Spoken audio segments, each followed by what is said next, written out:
Kitabu cha Alamuli mriangoni wa 10 nafungahe.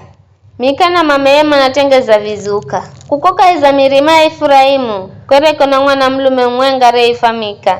Mika akimwambira mama yake amba, nasikira wa mulani yare hala shekeli 1000 mwenga, na gana mwenga za kwako.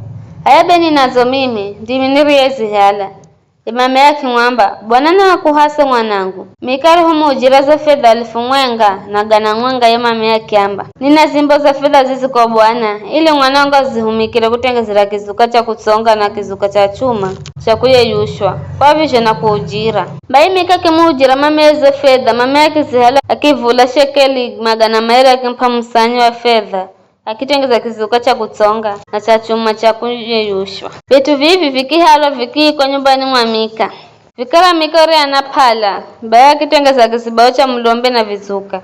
Na kimuhala mwana mwenga akimuhanda mlombiwe. Siku zizo Israeli yeri kaina mtawalibu ule. Hata kila mtu era na henda jari jona ni karakara. Vikara mtana mwengari ya kalani mtawalika iza mji wa Betelehemu kwa insi ya Juda. Wambola ko Betelehemu.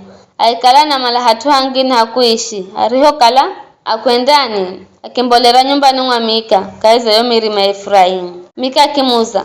Ulahi mtana kiamba mimi ni Mlawi kula Bethlehemu ko Juda na vini ndengereka hatua kukala. Mika kimwamba kala haha nami ukale baba na mlombi wangu na minda kupa shekeli 10 za fedha kila mwaka na nguo za kuvala hanga na chakuriacho.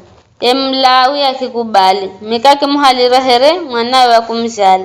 Gonya Mika kimthenga Mlawi kwa kazi ya Mlungu na yakikala mlombiwe na akitoa nyumbani mwake. Gonya Mika kiamba vivi na manya bwana ndakala mdzo kwangu kwa kukala na mlombi wa Kilawi.